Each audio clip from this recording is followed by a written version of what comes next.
Muito bem, esse é o nosso Joga 10 aqui na Master Sport, uma jogada de mestre. Eu sou Alex Ricardo e estamos juntos aqui para mais uma edição do nosso podcast. Claro, convidando você a se inscrever aí no nosso canal, se você ainda não é inscrito, não é? Compartilhe aí o nosso conteúdo e senta o dedo no joinha aí que, claro, você vai ajudar a Master Sport a divulgar esse trabalho muito bacana. E como sempre bem acompanhado com grandes amigos aqui, um bom papo. Paulo Bardi ou Paulo Bardi, meu velho? Bom, Alex, beleza? É Paulo Bardi ou Bardi, né? Então, assim, existem alguns amigos que chamam de Bardi, outros Bardi, mas são iguais, não... é o mesmo. Eu vou voltar, então, no final dos anos 90, Vamos ali lá. onde eu te chamava de Bardi. Bardi, Então, isso. Bardi, É isso cara. aí. Cara, muito bom. Meu, Prazerzão. muito bom tê-lo Prazerzão. aqui, revê-lo, né, cara? Depois de um bom tempo aí. Bom tempo. E agora, para falar aqui não só de esporte, mas Sim. também de turismo, cara. De turismo. Que loucura é essa, cara? Então eu queria já que você, claro, se apresentasse, né? Falasse um pouco da sua história, né? Quanto ao esporte e também como você teve essa ideia aí de turismo e tal. Ah, legal.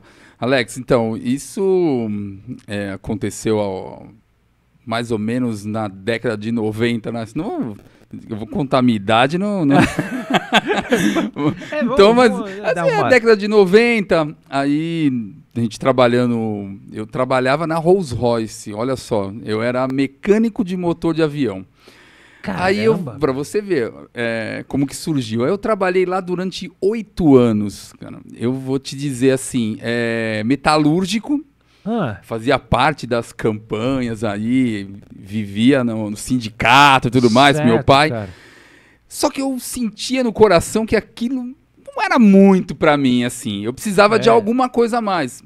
Eu tinha uma banda, até o Guina participou de algumas coisas, eu tinha uma banda de rock. Putz, olha aí, ó, isso aí já tá batendo Olha lá. porque, né, cara? Então, eu tinha uma que banda você tocava na época? Tocava contrabaixo e fazia o vocal da banda. Putz, que nem eu, cara. Então, Também, olha contrabaixo, só. que loucura. Cara. Legal. Mas olha era só, cover coincidência. ou era... Sim, não, a gente não tinha música própria, mas era rock and roll na veia mesmo, que né? você tocava lá? AC/DC, Ramones? AC/DC, Led Zeppelin. Putz, eu tinha cara, que um loucura, baterista que ele era igualzinho o Fred Mercury, assim, e ele cantava muito bem Queen e tocava bateria. Nossa, o Osmar. Era que legal, muito legal. cara. E o pessoal tudo ali da vila,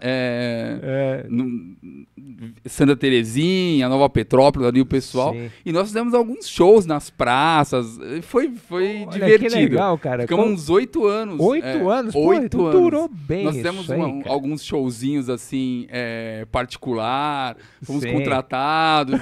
Era legal, rodamos algumas pizzarias.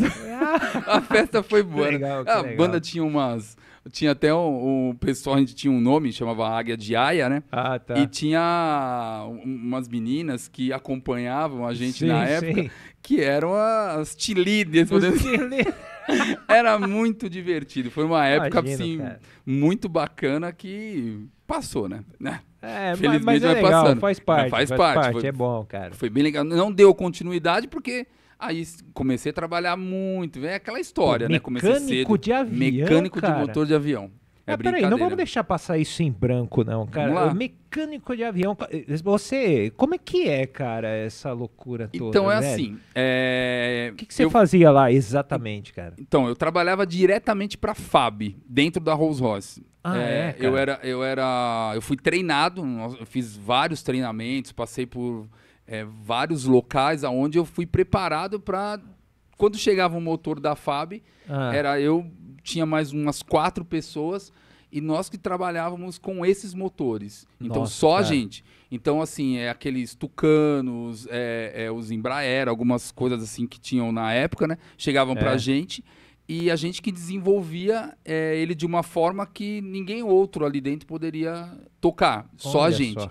Porque na Rolls Royce, a gente não era... Todo mundo pensa que faziam motores. De fato, era uma retífica.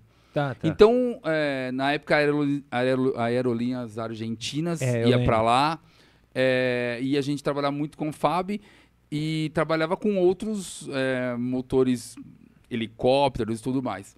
O que acontecia? Era um trabalho que era muito artesanal. É muito engraçado, assim. Tinha que ter todo um preparo, trabalhava de luva, tudo mais. E assim, posso dizer uma coisa.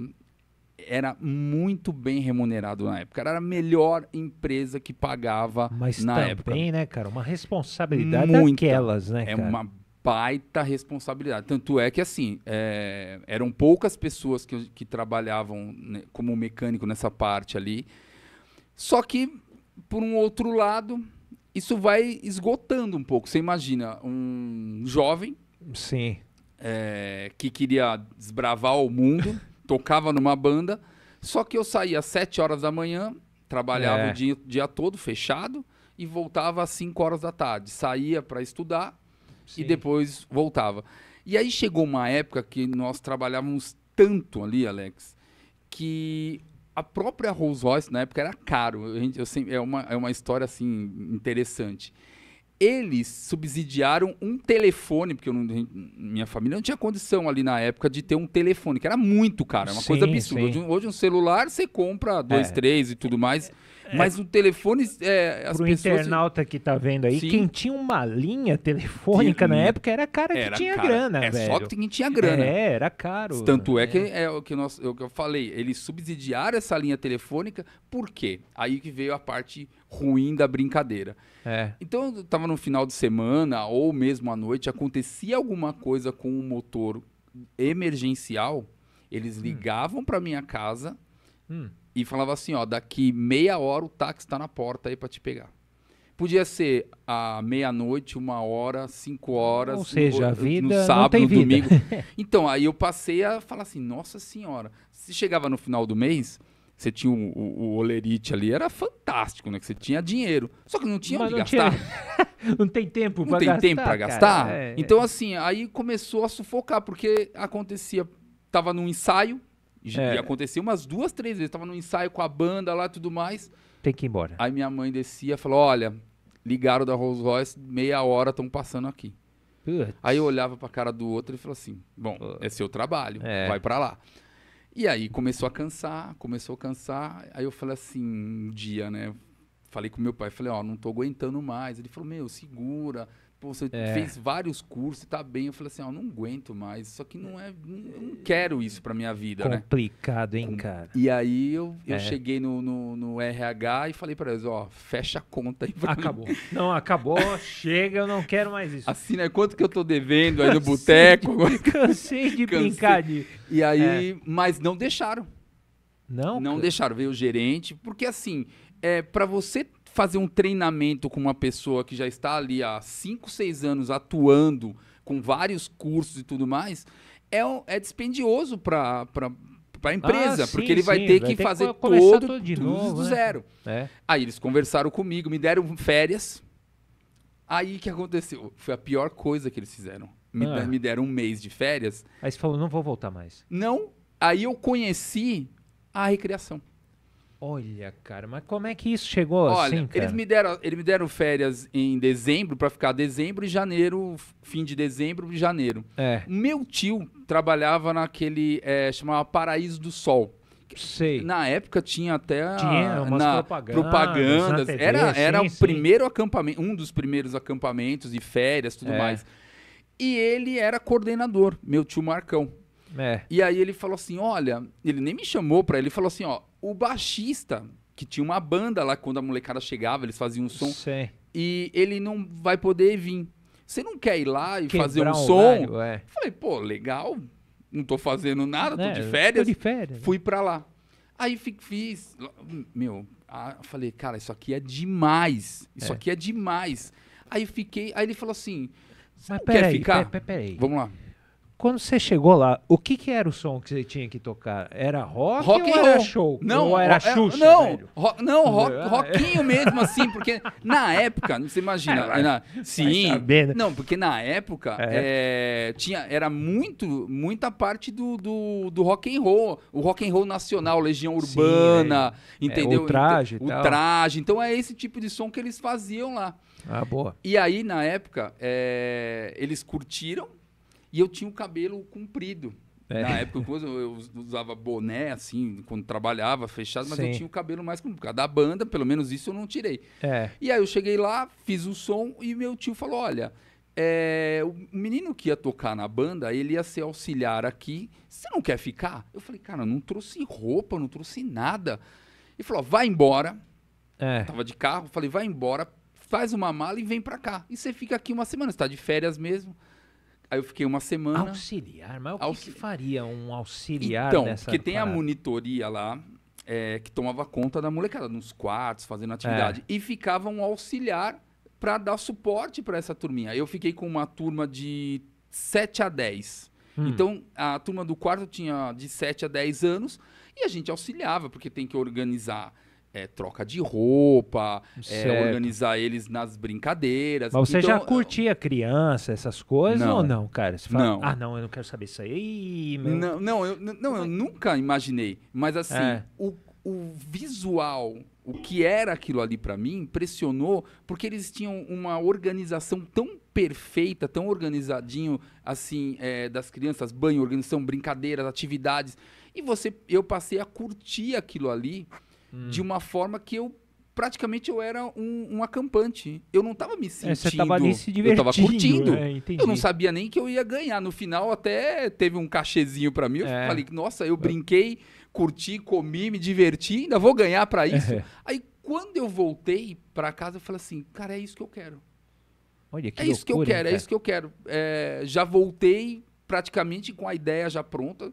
Falei pro meu pai, falei assim, amei trabalhar com isso, não sei o que vai ser da minha vida, vou tentar negociar lá para sair da empresa. Olha só, cara, cheguei lá já decidido. Eu imagino esse papo, né, cara? Você chegando na Rolls Royce. Olha, eu vou encerrar por aqui, porque agora eu quero trabalhar com crianças e vou... Cara, você tá ficando doido. Cara, pra falar a verdade, assim, nem foi mais ou menos nesse parâmetro que a gente conversou, porque eu nem falei, de fato, eu amei aquilo ali, mas eu não sabia que, de repente, passado 1 mês, 2 meses, aquilo ia virar pra sempre. Sim. Eu nem imaginava. Foi quando eu larguei e falei com meu tio, falei assim, olha... Eu gostei muito, o que eu preciso fazer? Ele falou, tem uns cursos. Falei, curso é o que eu mais fiz na minha vida até agora, foi curso. Então, pra mim, é tranquilo. Não eu é problema. Tem uns cursos e eu vou te passando umas musiquinhas. Passou, acho que 1 mês e meio, 2 meses, surgiu a oportunidade em um local que chamava Só Lazer. Eles iam montar uma equipe nova de recreação e chamaram o meu tio para coordenar. Foi quando ele me levou para lá e aí... Foi só lazer. Foi só lazer. Aí eu não parei mais. E quando você entrou lá, cara, o que é que você começou a fazer? Trabalhava com a música, ou coordenando isso, ou tudo de uma vez? Não. A música, ela foi... Infelizmente, nesse tempo, ela foi ficando um pouco meio de lado. Entendeu? Eu continuei com a banda, mas eu tinha que ir muito para Santa Isabel. Mas não trabalhava tanto, porque era tudo meio que novo, não trabalhava todos os dias. Então, você não é CLT, não é nada, você ganha cachê. Só explicando, né, para quem tá vendo aí em outros estados e tal, Santa Isabel, né, aqui na Grande São Paulo, né? Perto de Arujá. Ali, um lugar muito bonito, muito né, bom. cara? Muito e lá legal. Existem vários locais em Santa Isabel onde eles fazem o mesmo trabalho com crianças, levam... escolas, tudo mais. Então você ia muito para lá por conta disso. Eu acabei ficando lá durante 4 anos, mais ou menos. Entre 3 anos e meio, 4 anos eu fiquei lá no Só Lazer. Eu cheguei a ficar, quando eu comecei a coordenar, porque eu fui de monitor, auxiliar a monitor, e depois eu virei coordenador do local. Porque assim, eu tinha uma coisa que era importante e diferente dos outros monitores. Como eu trabalhei dentro de uma empresa, eu era muito certo. As regras, para mim, elas precisam ser muito bem feitas, como até hoje. Hoje eu utilizo isso na empresa, fui estudando e tudo mais. Mas na época eu já tinha isso e era muito importante. E os outros monitores, eles sentiam mais no oba-oba. E não tinha aquela coisa prática de você falar, olha, eu preciso dar certo aqui, preciso organizar aqui. E eu já tinha isso, essa proatividade, essa coisa de coordenar, de gostar, de ter o controle. Então isso ficou bem bacana, isso pro Solazer. E aí eu virei coordenador lá. Aí eu fiquei, isso eu conto para o pessoal, eu fiquei 1 ano e meio sem voltar para casa. Como assim, cara? Trabalhando lá todos os dias. De domingo a domingo? De domingo a domingo, 1 ano e meio. Pô, imagina. Bom, final de semana deve... que é mais... Pra gente era tranquilo, porque entrava os acampamentos, saía os acampamentos, final de semana, dia de semana, e os day use, que nós chamamos, que passa um dia só, e vai indo. E quando tem a folga, às vezes não tinha, vou dar um exemplo, um final de semana não tinha. Não compensava eu voltar para São Bernardo. A gente já tinha uma turma tão boa que a gente acabava ficando por lá. Ali mesmo. Ficava lá. Você começou a viver ali direto. Assim, foi um aprendizado porque eu vivi sempre com a família e tudo mais. E você morar em um outro local, ter essa liberdade de você ter essa situação é muito boa e valeu para a vida inteira, né? De você se organizar e tudo, enfim. Então, aí é o seguinte, 30 anos, cara, de experiência, né, no turismo pedagógico, cara, desses 30 anos, com certeza você já pegou alguma coisa ali que enrosco, alguma curiosidade que aconteceu, porque lidar com criança, eu imagino, cara, não é fácil não, velho. Você lembra de algum caso assim que você lembra, você fala, caramba, não, meu. Existem várias, mas eu não sei se eu posso falar. Será? Olha, hein, meu. Não, pega aí alguma... Não, existem várias situações que nós trabalhamos. Eu vou contar algumas coisas. Nesse Solazer, eu tive uma que foi um pouco mais impactante, né? A gente estava com um grupo de alunos e dentro lá nós tínhamos alguns locais. Não só a parte de piscina, mas a gente fazia trilha e tudo mais. E teve um dia que um aluno subiu na trilha. Hoje nós temos um pouco mais de contato. Hoje os pais, as escolas, eles passam para a gente, para as empresas e dependendo para os locais, se alguma criança tem algum tipo de alergia, alguma coisa. Tudo bem que às vezes a criança nem sabe, né? Nem os pais sabem. E foi o que aconteceu. A criança estava na trilha, ela tinha 8 anos e ela foi picada por uma abelha. Só que ela já teve choque anafilático na hora. Rapaz. Aí a gente trabalhava com um rádio comunicador, aí me passaram o rádio. De fato, o meu apelido é Magal, né? Magal? Por quê, cara? Aí eu vou ter que voltar. Por causa do Sidney Magal. Por causa do Sidney Magal. Por conta do primeiro dia lá no Paraíso do Sol. Como eu tinha o cabelo comprido, e aí a gente tava brincando lá, fazendo som e tudo mais. E aí falaram pro dono, que era o seu Roberto, dono do Paraíso do Sol. Falou assim, aquele ali é o tio Paulinho agora, não sei o quê. Ele olhou assim e falou assim, não é Paulinho não. Paulinho não. É o Magal. Mas sabe quando você não gosta? Aí que pega. Não, aí que pega. Tanto é que as pessoas, assim, ninguém nem sabe. Todo mundo acha que meu nome é Sidney. Nossa, cara. Todo mundo só fala faltou, assim... quero vê-la sorrir, quero vê-la cantar. E o pior que depois que isso aconteceu, eu passei a incorporar mesmo assim o Sidney Magal. Venha o mundo de... Nossa, foi assim, foi muito legal. Tanto é que algumas coisas que a gente fazia nos locais... A gente até brincava com isso, aí descolava umas rosas, colocava lá Sandra Rosa Madalena. Cara, depois... cigana, não tem como você falar assim, não vou largar isso. Não, e o pior, né? Porque eles começam a brincar mais e fica pior. Fala, vou assumir mesmo. Vou assumir. E aí o pessoal acha que eu sou o Sidney. O Sidney. Grande Sidney. Cara, olha que maravilha. E de fato não é. Mas voltando lá voltando à história do menino, aí me ligaram eu fui correndo, aí eu e mais um outro monitor descemos com ele e ele já começando a já ficar meio inchado. Caramba, cara, Entramos dentro de um carro e voamos pro hospital em Santa Isabel. Mas assim, foi coisa de Deus o tempo, porque ele já estava num estágio que assim, se não tivesse sido rápido, poderia dar muitos problemas. Entendeu? Até vir a óbito mesmo. Então, assim, a gente ficou muito preocupado.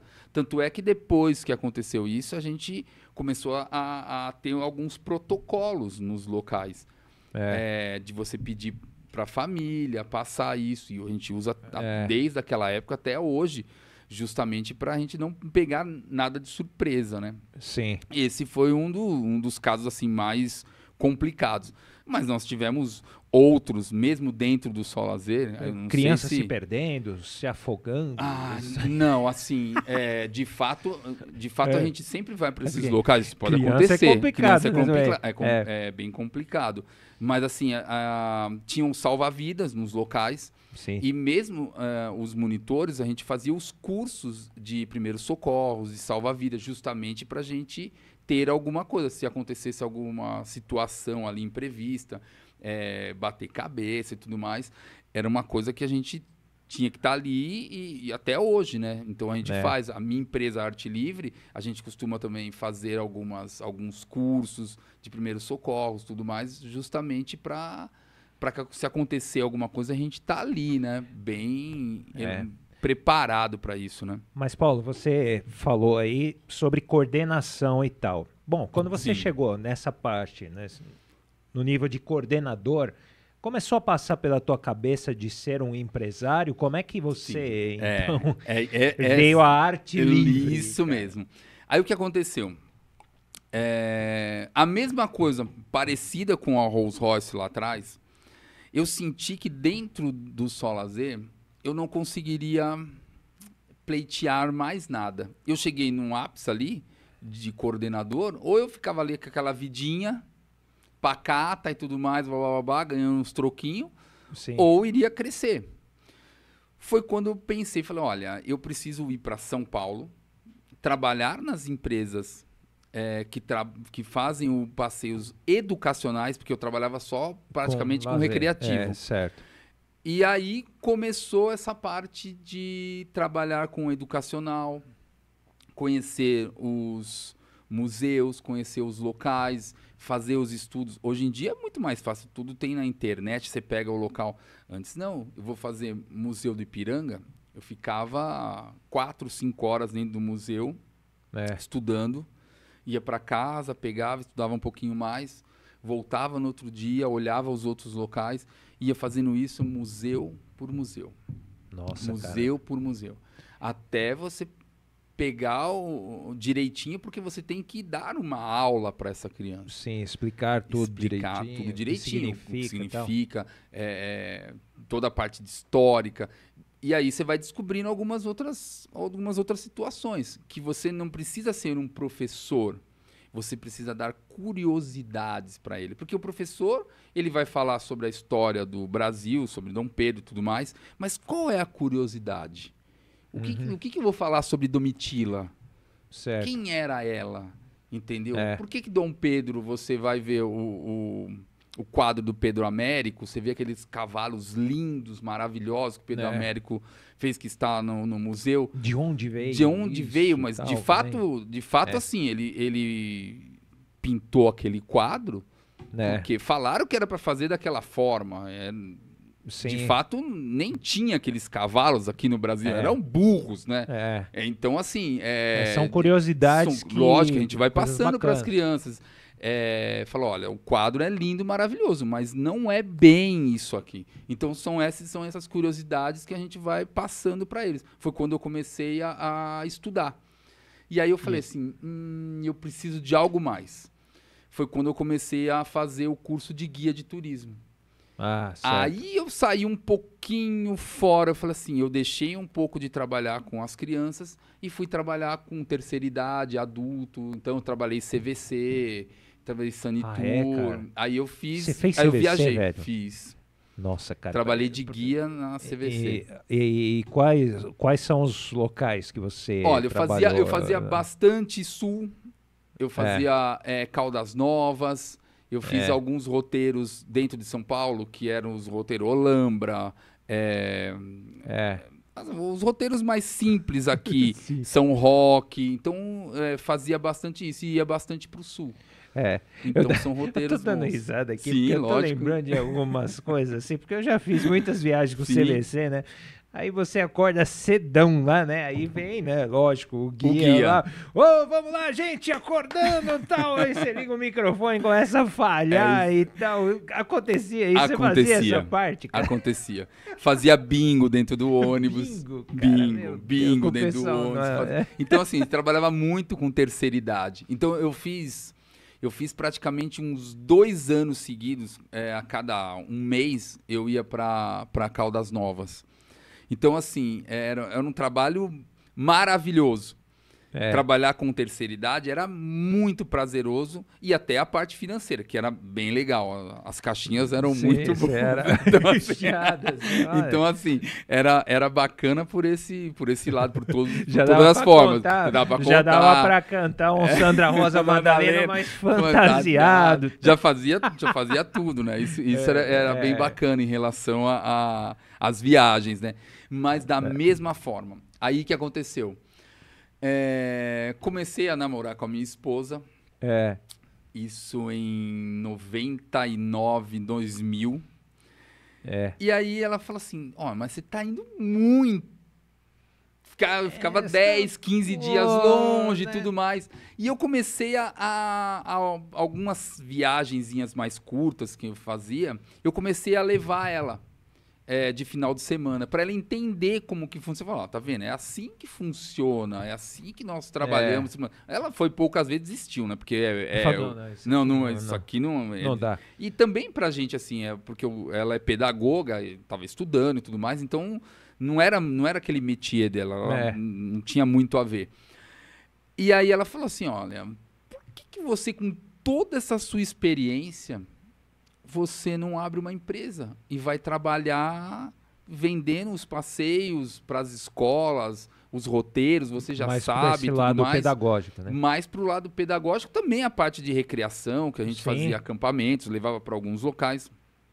E falei, vamos tentar, não custa nada. Como é que é para abrir empresa? Aí nós fomos entender um pouquinho mais, fui conhecer, só que eu continuei trabalhando com outras empresas.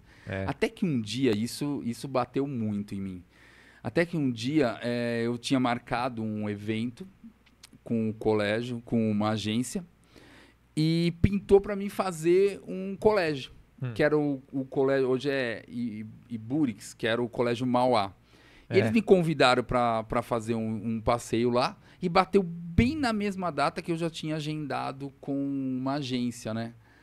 E aí eu liguei para a agência, a Spiel da Mari, né? Um amor de pessoa, assim, que eu aprendi, assim, 80% como administrar a empresa com eles, né? O Vlamir e a Mari na Spiel. E ela falou assim para mim, falou, Magal, você precisa tomar um rumo. Ou você continua trabalhando com um monitor, ou você tem a sua empresa. As duas coisas você não vai conseguir. Ela falou assim, não é por maldade isso. Não é porque eu não quero você aqui, tô desistindo de você. Mas você percebe que você não vai fazer bem nem trabalhando para mim e nem para sua empresa. Foi aí que eu falei assim, chega. Então, a partir de agora, eu vou colocar arte livre para frente e ver como é que funciona isso. Mas assim, a duras penas.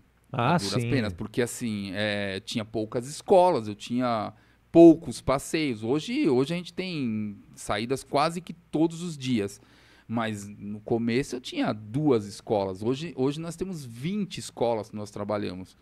Então, assim, parece falar, 20 escolas não, mas a gente não dá conta. É uma demanda boa. Né? Porque antigamente as escolas, elas tinham um percentual de 200, 300 crianças. Hoje eu trabalho com o Colégio São José, que tem 3.000. Então, assim, é esse o trabalho nosso, né? Agora, Paulo, sim.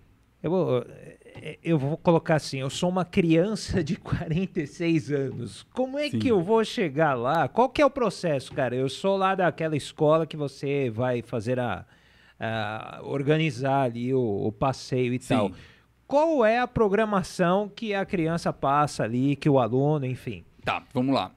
Então, vou dar um exemplo. Então, normalmente eu vou na escola, começo do ano, converso com as coordenadoras, ou às vezes eu converso com as coordenadoras e com os professores, passo para eles o que nós temos. A gente tem um cardápio muito grande de estudos, só que o que é legal, eu vou direto no que eles estão estudando. A gente não vende, não passa qualquer coisa. Certo. Então, assim, o que eles estão estudando? Então, a turminha de segundo ano está estudando sobre água. Ah, legal. Então, Boa. o que nós vamos trabalhar sobre água? Ah, então nós vamos trabalhar sobre a nascente. Então, eu já puxo um gancho e falo, olha, daria para a gente levar na nascente do Rio Tietê. Boa. Em Salesópolis. Então, esses ganchos que eu vou puxando. Ah, o quinto ano está estudando sobre a imigração. Ah, legal. Então, vamos trabalhar o seguinte. Tem o Museu Japonês, que a gente vai trabalhar sobre a cultura japonesa. Aí, saindo de lá, a gente vai para o Bexiga para trabalhar... Isso que eu achei bem louco, que eu vi no teu Face, cara, a Concheta. Concheta? A cantina, cara. Pô, sensacional, Você chegou aí na Concheta? Já passei. Eu não cheguei a ir lá assim, mas já passei na frente. Sim. Eu conheci o pessoal do Concheta, acho que tem uns 12 anos que a gente leva eles lá. Então, assim, eu fiquei amigo da Solange, que é dona, e do seu Walter.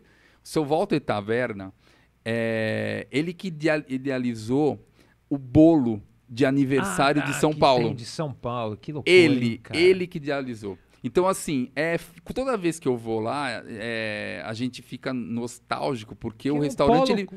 Cultural, sim, né, cultural. Cara? Então, assim, e a filha, ela deixou... Ela continua aquele legado, mantém a tradição.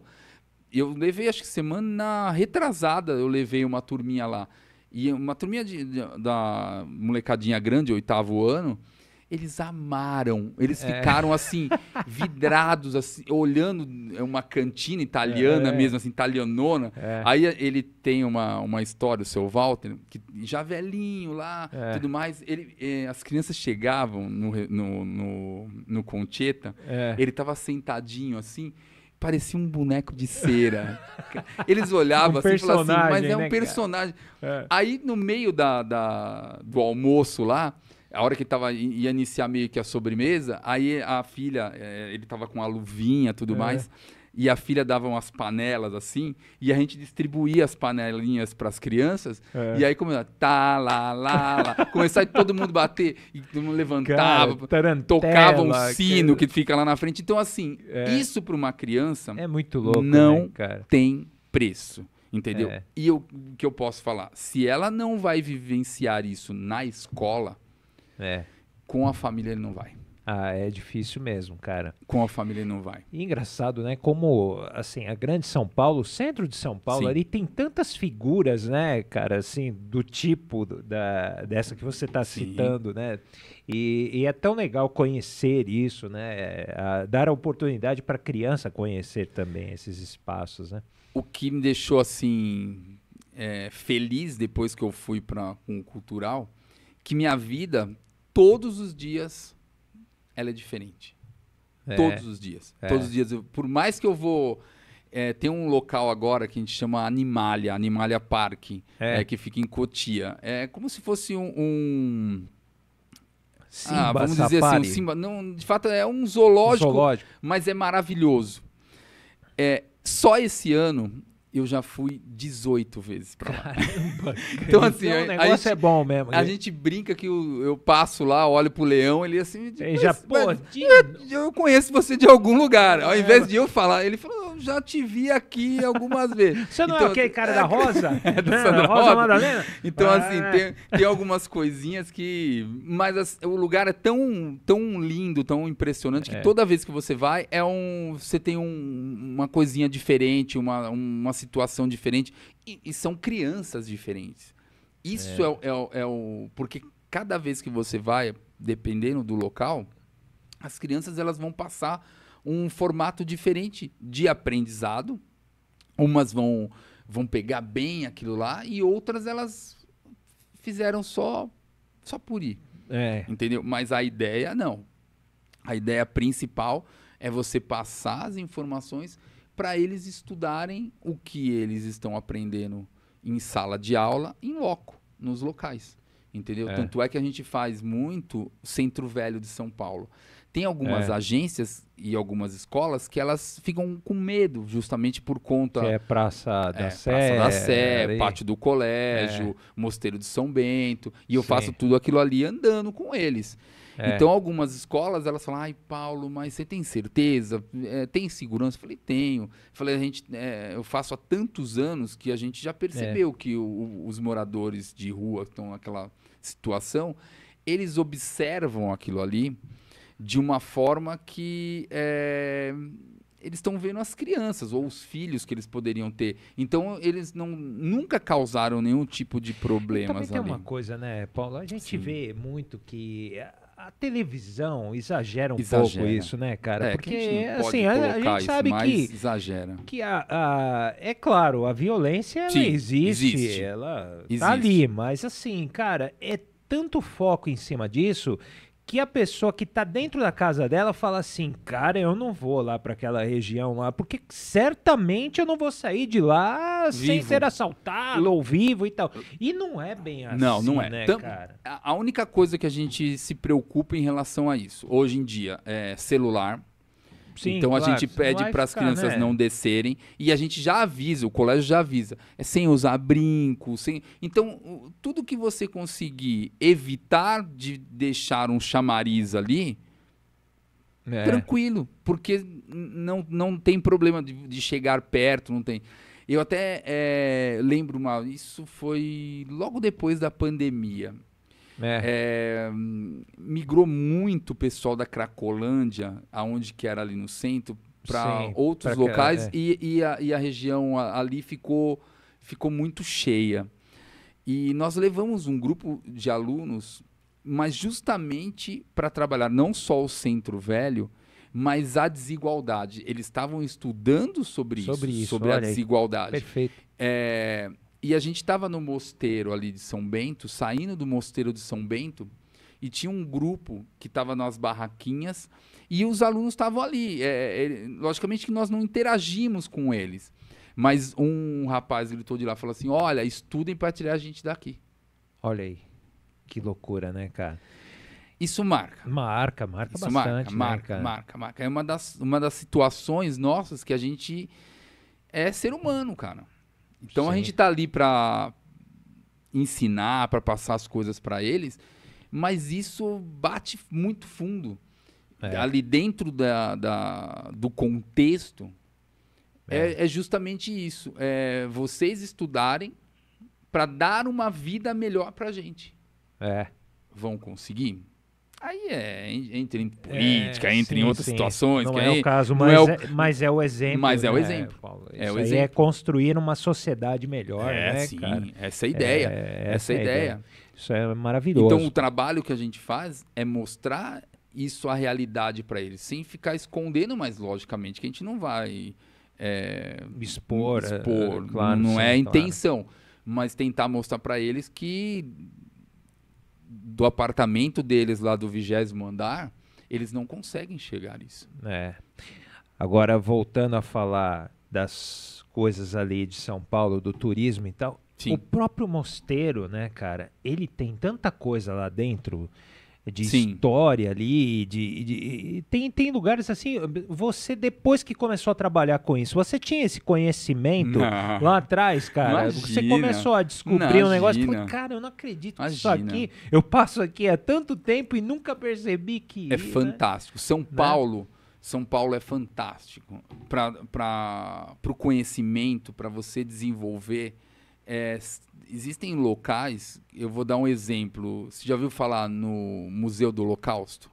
Já, mas nunca estive lá. Então, é um local que se você tiver oportunidade... O nome assusta, né? Vai conhecer.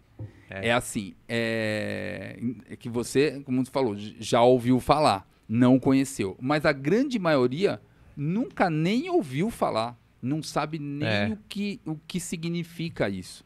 Sim. Então, assim, é muito importante para as pessoas conhecerem.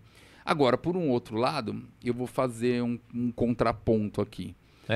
Eu não levo meu filho nos locais. Olha, cara, e por quê? Eu não sei, talvez, porque acho que eu trabalho tanto com isso o dia todo, cara, eu não vou que no final de semana eu acabo não tem motivação para levar teu filho logicamente lá. Que algumas coisas eu levei no Centro Velho, nós fizemos no Centro Velho uma visita ali e tudo mais, ele conheceu, mas eu acabo deixando um pouco pela escola. Porque assim, eu faço os passeios do colégio dele. Então assim, é muito engraçado. Ele vai com a Arte Livre desde quando ele tinha 2 aninhos. Então ele foi em todos os passeios junto comigo. Olha, então assim, e acabei não tendo essa... Falar, pô, eu vou de novo no Centro Velho. Quantas vezes eu vim no Centro Velho esse ano? 15 vezes. Eu vou sair de casa para me vir. Você vai levar a galera na Galeria do Rock? Na Galeria do Rock. No Beco do Batman. Então, assim, são algumas situações que você acaba não levando. A minha esposa me cobra isso. A Milena fala assim, pô, vamos pegar ele, vamos andar de metrô. Ele nunca andou de metrô. Olha que loucura, cara. Ele nunca andou de metrô. Ele não sabe nem metrô, trem, nunca foi. Você sabe que São Paulo é tão maluca, né, cara? Porque, assim, eu ando muito lá e tal, mas eu nunca tinha andado na linha amarela. Sim. Eu desci ali e tal... Cara, eu olhei aquilo lá e falei, meu, isso aqui é fantástico, cara. É uma coisa assim, porque você se impressiona, né, com a topografia de muitos lugares. Sim, de muitos locais. E nós temos uma... Não, pode ir. Não, sim. E eu ia te perguntar assim, quais desses lugares te impressionou mais, que você não conhecia e falou, poxa, meu, isso aqui é curioso pra caramba e eu não tinha esse conhecimento. Esse conhecimento, né? Olha... Um local onde eu gostei muito, teve uma mudança, é na Bolsa de Valores. Na Bolsa de Valores, cara? Na Bolsa de Valores.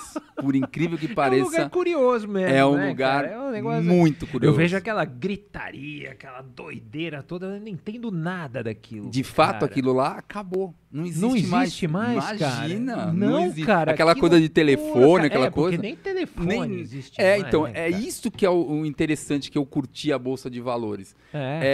Saber que existia há anos atrás aquela história de ficar todo mundo no pregão e falando aquela loucura, não sei o quê.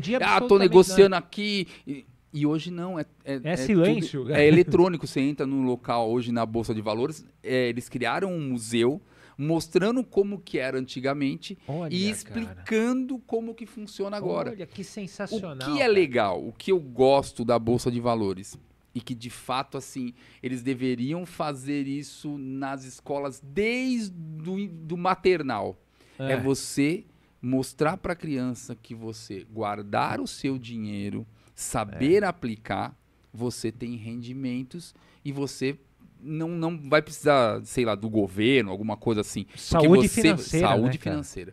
Trabalhar as finanças, e isso é o que a gente tenta passar para eles quando a escola me pede para fazer a Bolsa de Valores. Então, foi um lugar onde eu, assim, a primeira vez que eu entrei, eu falei, nossa, isso aqui é demais. Porque eu fui conhecer isso na década de 90 e fui aperfeiçoando para o que é hoje. Hoje você pode chegar lá e fazer uma visita. Você vai ali na 15, fala assim, eu quero entrar lá para conhecer a Bolsa de Valores. Aí tem uma pessoa que vai te auxiliar, vai mostrar como que o museu todo e explicar os painéis, como que tá lá. E isso é muito louco, cara, porque quando que, assim, você tá pelo menos na minha época de escola, que já faz tempo, né? Mas assim, vamos fazer um passeio na Bolsa de Valores.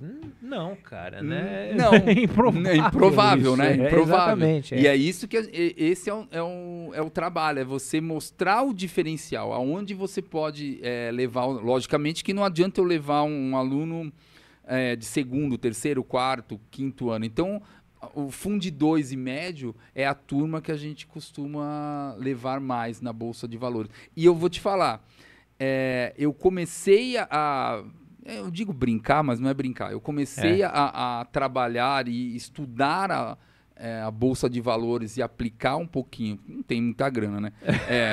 Enfim. Por conta de ir na Bolsa. Olha aí, cara. Foi quando a primeira vez que, com essa nova etapa da Bolsa de Valores, teve um guia local que ele explicou um pouquinho, explicou como é que era e tudo. Eu falei assim, olha, isso é interessante.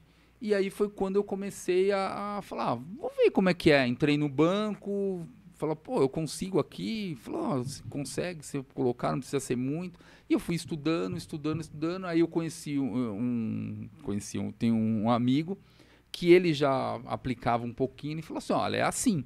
Aí ele me explicou um pouquinho mais e hoje eu brinco um pouquinho com a Bolsa, mas foi por conta de ir até o local e entender como foi. Porque todo mundo eu achava que Bolsa de Valores era uma coisa só para rico. Ou só para empresa. Tipo, que a gente não ia ter acesso. Meio de filme, assim, muito isso aí. Distante, né, total distante. Fala assim, isso é coisa para milionário. Isso aí não. Para que eu vou colocar ali? Isso aí não dá nada. O negócio é colocar na poupança. Que é o pouco dinheirinho que a gente tem. E de fato não. Às vezes é um mau negócio. É um mau negócio. Hoje eu sei disso. Hoje sim, eu não gosto de ficar falando, porque talvez o assunto não seja isso. Mas, de fato, é isso mesmo. Caramba, é um mau negócio. E tem tantos lugares assim, eu ouvia falar, Marcilac, por exemplo, né? Que é um município ali. É um município no extremo leste de São Paulo. Cara, que também é muito curioso, mesmo aqui próximo da cidade de Santo André, posso falar? Paranapiacaba. Paranapiacaba é um dos lugares onde eu mais adoro. E tem a descida da Serra. Sim, descida da Serra é fantástica. Estrada velha, cara. São 5 quilômetros de descida. É fantástico. É um visual. Ainda tem acesso a isso, Paulo? Para você fazer caminhadas ali e tal? Agora tá lindo. Porque antigamente você fazia a descida da serra, ela ia até a metade, porque tinha desbarrancado, era perigoso e tudo mais. Hoje não, você inicia na Serra Velha e vai até Cubatão. Olha, cara, que lá legal, eles montaram uma estrutura que ficou muito legal. Quando nós vamos com escola, com grupo, então o ônibus deixa a gente lá na parte de cima da Serra Velha, lá na casa de pedra, né? A gente tem, hoje eles montaram um espaço turístico lá que ficou excelente para recepcionar, com monitoria. Ficou lindo, ficou lindo, legal, lindo. E aí depois vou falar uma curiosidade numa descida. Aí você começa a fazer a descida, o ônibus desce a serra e fica lá num espaço onde eles têm aguardando. A molecada, a gente terminar o evento. Cara. Hoje tem uma tirolesa de quase 1 quilômetro. Nossa, cara. Fantástica que legal, cara. Fantástico. Você vê, pouco divulgado, né? Muito pouco divulgado. Eu mesmo não sabia disso, cara. Pra você ver. Pouco divulgado. Teve um dia, na inauguração da tirolesa, foi muito coincidência. Nós fomos com o Colégio Harmonia. Eu trabalho no Colégio Harmonia aqui no Rugi Ramos, né? E nós fomos com uma turma. A gente estava fazendo a descida e estava vendo assim uma movimentação. A gente sabia que ia ter a inauguração da tirolesa e tudo mais, mas não sabia que ia ser tanta porra. Aí daqui a pouco me está subindo um carro preto, filmado assim, tudo mais, com mais uns 2, 3 carros subindo a serra. A gente descendo na caminhada e esse carro subindo. Essa pessoa, eu falei assim, sei lá, né? Não sei. Sujou. Aí tem o pior. Ele para, abre as portas, sai o prefeito de Cubatão. Aí ele falou assim, pessoal, que lindo, vocês estão descendo, posso tirar uma foto com vocês, não sei o quê. E aí começou a conversar com as crianças, com todo mundo, bem solícito, assim. Aí o secretário de turismo dele estava no outro carro, aí apareceu. Você começa a pensar, isso aí tem, hein? Aí quer tirar muita foto. Não, mas é lógico, tá fazendo a propaganda dele. Claro. Aí começou a conversar, tava o coordenador do colégio, eu perguntei se podia, porque tem essa história de foto. Ele falou, não, fica tranquilo. Aí começamos a conversar e tudo mais, ele falando que iam para inauguração, porque a tirolesa vai entre São Bernardo e Cubatão. Então ela corta. Nossa, cara, que doideira, velho. Então, assim, muito legal. Então, são histórias que se eu tivesse, entre aspas, dentro da Rolls Royce, eu não ia jamais ia passar por isso. Jamais por essas situações.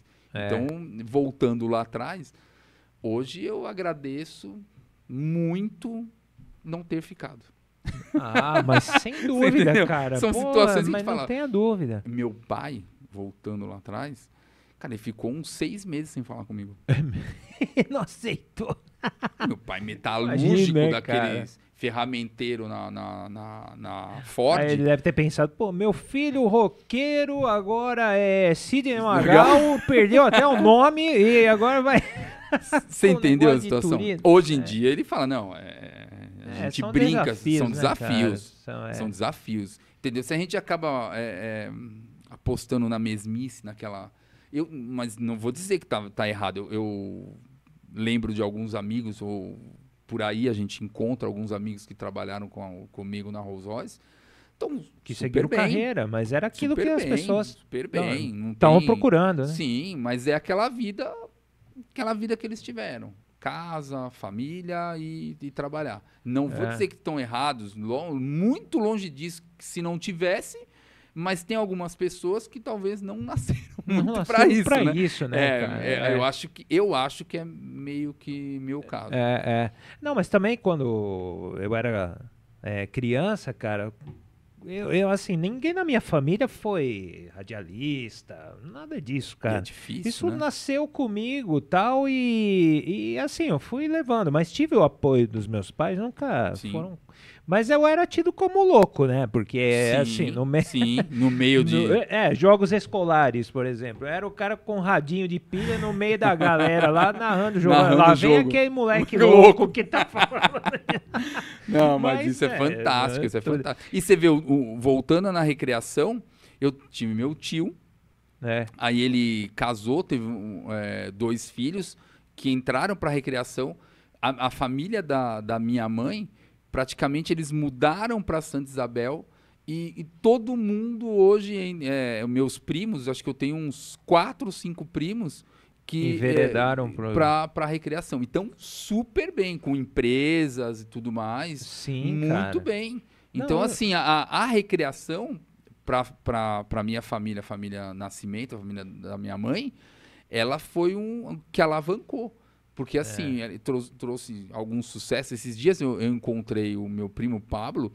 Cara, então a gente tava conversando super bem e tudo mais. E ele faz direto Cancún, ele faz direto Disney. Então, assim, ele não tem a empresa dele, mas para as empresas que ele trabalha, ele é coordenador, é chefe e tudo mais, e já tá conhecendo o mundo. Você já chegou a fazer essas internacional, assim, alguma... Não cheguei a fazer nada internacional, assim.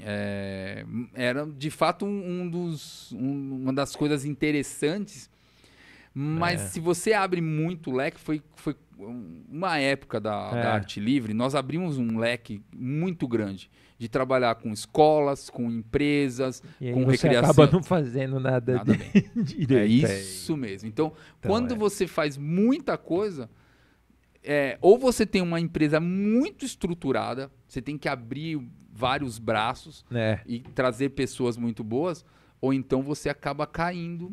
E aí eu falei, opa... Numa armadilha, Não, falei, opa, agora não dá mais. Voltamos com a parte de só escolas. Agora sim, eu te conheci no final dos anos 90 ali, a gente fazendo jogo. Cara. Jogo de futsal e tal. É isso aí. Cara, então você arriscou também nessa aí, né, cara? De comentarista lá naquela época. Como é que foi isso aí, cara? Assim, essa experiência bom, louca. O Guina, né? O Guina é mais maluco. O Guina é mais maluco do que... Bom, como é que você conheceu o Guina, cara? Já começa por então, aí, o Guina né? era vizinho. Era vizinho da minha avó e a família dele, todo mundo lá. A gente era tudo amigo ali no Santa Terezinha. Quem não conhecia o Guina? Todo mundo conhecia o Guina. E a gente jogou bola junto, estudou junto. Porque a gente tem a mesma idade, né? Então a gente vivia ali a turminha e curtimos ali aquela época. Cara, a melhor época que eu lembro dele é a gente jogando taco na porta da casa da minha avó. Cara, tem um lance, ele não, eu acho que ele não vai lembrar. Que a gente tava jogando taco e jogaram a bolinha. Quem não sabe, taco é aquele que fica um do lado do outro, tem as casinhas lá e tudo mais. Ele deu uma tacada, mas a bolinha foi bem na bunda da tia Victor. Eu não sei se você vai lembrar isso, que na frente da casa... Cara, simplesmente, em 30 segundos, todo mundo sumiu. Não, sabia porque... Não, ele também sumiu. Imagina. E era o que mais corria na época. Era o que mais corria. É o que mais corria. Você vê, né? Ele enveredou pra essa história de ser atleta, foi de correr do taco lá. Correr da tiazinha. Meu, aquilo ali nunca mais saiu da minha cabeça. Uma tacada de mestre. Uma tacada de mestre. Foi taco voando pra um lado, bolinha pro... Largamos tudo. E olha, porque a gente sabia que dali não ia dar coisa boa. E aí a gente levou pra essa de comentarista. De comentarista. Aí foi, porque a gente sempre jogou bola. E eu sempre gostei muito de esporte. Na época como você falou, dos jogos escolares, eu sempre joguei handebol, joguei vôlei, sempre ia na atletismo e tudo mais. Sempre gostei muito do esporte. Eu sempre fui muito do esporte. E de conversar sobre esporte, então, melhor ainda, né? Gosto de falar, de argumentar. Sou palmeirense, né? O Guina era corintiano, então a gente brincava bastante um do outro nas épocas. E o Palmeiras atual, o que você me diz? Ai, cara, é a melhor época que eu vi do Palmeiras. Pra quem viu aquela época das camisetas cara, Jeep.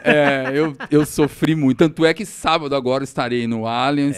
Eu e o menino, a gente vai sempre, eu vou sempre nos jogos. É que, né, Paulo, lembrando aqui, tem muito cara novo, né? Sim. Que pegou o Palmeiras aí depois daquela época da Parmalat e tudo, que o Palmeiras mas o Palmeiras ficou na fila quanto? 16 anos? 16, cara. 17 anos. Porra, aquela fila. Camisa, né? A Jeep Gás, era uma coisa, cara, doida, né, cara? Era. Então, assim, hoje em dia eu falo pro meu filho, cara, você pegou a melhor época do Palmeiras. Você tem que curtir isso o máximo que você possa. Tanto é que ele vai, ele adora. O Guina conhece o Murilo. Ele é uma pessoa muito na dele. Centrada, aquela pessoa... Em 14 anos ele tá com 1,85 m. Não tem... nada tira ele do sério. Ele é muito tranquilo. Ele entra dentro do estádio, parece que... Se transforma, totalmente. Eu fico fazendo umas filmagens assim, mandando pra minha esposa. Ela falou assim, não é a mesma pessoa, né, cara? Não é. Isso é uma coisa que o esporte em geral, mas o futebol que tem mais, né, envolvimento com o brasileiro principalmente, acontece muito isso, né, cara? Acontece. Como a pessoa muda. Eu conheço pessoas assim, como você tá falando do seu Sim. filho, cara, que é totalmente tranquilo e tal. Mas, cara, tá num estádio, bicho, o cara vira um demônio, cara, da Tasmânia. E os negócios. Não, e o engraçado, ele saiu de dar arquibancada. Aí, acabou.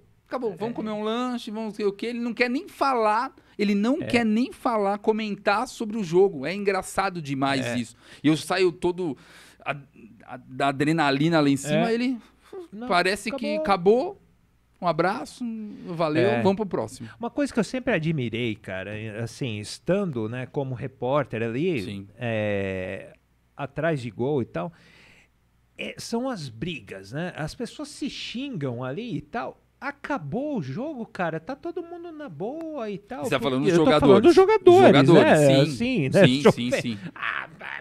E não levam pro pessoal ali, né, cara? Mas eu posso até voltar em relação a isso, eu jogo bola até hoje, entendeu? Então a gente joga, tem um grupo de uns 30, que a gente já tem uns 10 anos que a gente joga no Golden Ball, e é assim, rola as treta ali, acabou, terminou o jogo, vai tomar banho e churrasco e acabou. Morreu ali. Cara. Talvez é a mesma situação deles. Tem um ou outro que acaba ficando exaltado por alguma situação. Sim, mas é uma coisa que depois também... A linha. Mas o esporte é assim, O esporte é isso, né, cara? O esporte é isso. Não adianta. Você tem que fazer amigos, você tem que contribuir e tudo que vai colocando violência ali, você vai chamando. Quantas vezes a gente não viu isso, uma violência dentro do gramado, voltar lá para a arquibancada? Por conta daquilo que aconteceu ali, a torcida se inflama. Agora, como é que você vê o futebol hoje com aquele dos anos 90 para trás, cara? Você acha que melhorou ou piorou em certos aspectos? Mas você diz falando o quê? De nessa torcida? Questão de torcida, de encrenca e tal. Olha, eu frequento, e o Guina sabe disso, que nós fomos a alguns jogos, nós fomos assistir Palmeiras e São Paulo uma vez no Pacaembu. E torcida, todo mundo junto, né, Guinha? Todo mundo junto ali, misturado, não tinha essa história, não. Era divertido. Só que assim, aí nós vamos entrar numa situação que... aí não são torcidas, não são torcedores, são bandidos infiltrados dentro das torcidas uniformizadas para uso para droga, roubo e tudo mais. Isso é uma situação que a sociedade está assim. A sociedade hoje está doente e isso transforma para o campo, para as arquibancadas. E assim, eu acho que hoje melhorou, mas por um outro lado, eu acho triste porque antigamente a gente dividia os estádios e não tinha problema. Sim. Mas aí passou a ter problema, o que fizeram? Tiraram. Torcida única e tal, entendeu? Né? Eu acho que assim, hoje eu levo meu filho tranquilo, mas eu não consigo levar num outro estado. E tem a questão do custo também, né, Paulo? Porque assim, claro, a gente lembra naquela época, você pegava o Parque Antártica ali, era aquele estádio raiz e tal, estádio né? raiz. Só que hoje, tudo bem, você tem a infraestrutura, mas porém o futebol já não é um esporte popular para a pessoa, né? Porque você vai gastar muito. Não é mais. Tanto é que eu sinto isso na arquibancada. A arquibancada do Palmeiras, o que eles falam que é uma torcida de teatro. É triste falar isso, mas quando eu fico ali sempre próximo à Mancha Verde, a gente vai lá para torcer, gritar ou empurrar o jogo inteiro. Mas você tem 80% do estádio sentado e se toma um gol, murcha. Entendeu? Então, assim, mas isso o que eu percebo é que são todas as torcidas de teatro. E fica lá. Uma boa definição. Não, e bate palma. Bate palminha. Enquanto a gente tá lá torcendo o tempo inteiro. Mas não tem muito o que fazer, porque você pega um ingresso lá, R$400. Não tem como, né, cara? Não tem como. Nossa, você vai levar a família, você gasta R$1.000 numa brincadeira dessa. Não, e outra, no Palmeiras você não consegue. Porque eu sou sócio torcedor. Então eu sou sócio avante lá. Eu pago, sei lá, não sei se pode falar financeiramente, tá? R$240 por mês para mim e pro Murilo. Se eu dividir e for nos 4 jogos, isso aí vai sair R$30 por mês. É caro? Não é. O meu ingresso custa R$30 se eu for nos 4 jogos que teria no mês. Só que tem mês, você vê, já tem quase 2 meses que eu não vou. Mas eu tenho que continuar pagando. Entendeu? Então o lucro tá. Então ali, né? essa meio que a situação que acontece. Você fica preso, né? Fica preso. Lá. E se eu não pagar, eu vou pagar o ingresso R$400 para assistir o jogo. Então eles meio que forçam você. Meio que forçam você. Hoje em dia, eu tava vendo, acho que foi ontem, eu vi vendo uma matéria e tudo mais, que o Palmeiras chegou a 200 mil sócio-torcedor. É o maior do Brasil. Mas, então, você imagina, cabem 40 mil. E você tem 200 mil pessoas que são sócias, querendo assistir o jogo. Então, assim, não vai conseguir, você não consegue colocar lá dentro. E aí, você vai colocando um ingresso quanto mais caro, é igual você pega um carro. Um carro hoje, ele poderia custar 70 mil, um carro que hoje custa 150. Mas por que ele vai vender a 70? Se 150, o cara vai comprar também. Aí põe 150, é a mesma coisa deles. Por que eu vou colocar o ingresso a R$10? Se eu tenho 200 mil sócios torcedores e vão lotar o estádio. É que nem a gente que gosta de rock, de show e tal. Pô, nem fala jogo, isso. Né? Eu me lembro, um tempo atrás, eu pagava R$30 e eu ia ver, sei lá, o Paul McCartney. Agora, tem que ser um bilionário para poder... Mas eu tava falando isso com a minha esposa esses dias. Eu falei assim, cara, na época eu ia em todos os shows. Se a gente for falar aqui, eu assisti... Não, vou colocar lá embaixo. Assisti Sisters of Mercy. Eu assisti Toy Dolls. Toy Dolls, cara. Então, assim, eu assisti um monte de coisa. Ramones. André, cara. Você entendeu? Então, Aramaçã. São tantas... a gente ia pelo menos 2, 3 vezes no mês nos shows. E ganhava o quê? Ganhava nada na época. E era uma miséria. O ano passado eu fui no Detal assistir o Foo Fighters. Sim. Eu e a esposa, quase R$2.000. Porque você paga pelo evento, né? Você paga pelo evento. Você paga pelo evento. Cara, difícil uma situação dessa. E é difícil porque ali você não consegue nem assistir as outras atrações, porque se você quer ver o Foo Fighters, você vai ter que ficar plantado lá, porque se você sair para ver outras atrações, você vai acabar ficando lá atrás. Mas foi o que aconteceu. Não é, então? Você imagina, nós ficamos no espaço ali praticamente durante 8 horas. Porque as coisas rolando ali. Aí você paga justamente pelo evento que tá rolando tudo, mas você não vai sair se você sair, você vai ter que assistir o show lá atrás. Quer dizer, de fato, você nem vai assistir. Nem vai assistir. Por isso que eu falo, cara, prefiro ir no show do Cid Magal e ficar lá na frente e é isso. É isso aí. Paulão, brigadão, meu querido, cara? Muito eu que agradeço. Bom esse papo aqui, cara. Muito bom, muito bom. Sorte pra você, sucesso aí também. Nessa empreitada aí. Muito bacana o trabalho que você faz. Legal. Cara, beleza? Eu que agradeço aí a oportunidade. Foi muito bacana de bater um papo e dar risada aqui com vocês. Maravilha. Valeu, Paulão. Show. É isso aí. Obrigado, Flávia. Também ao nosso querido Guina, aqui nos estúdios da Prem Comunicação, no nosso Joga 10. Um abraço, gente. Até a próxima. Valeu. Valeu.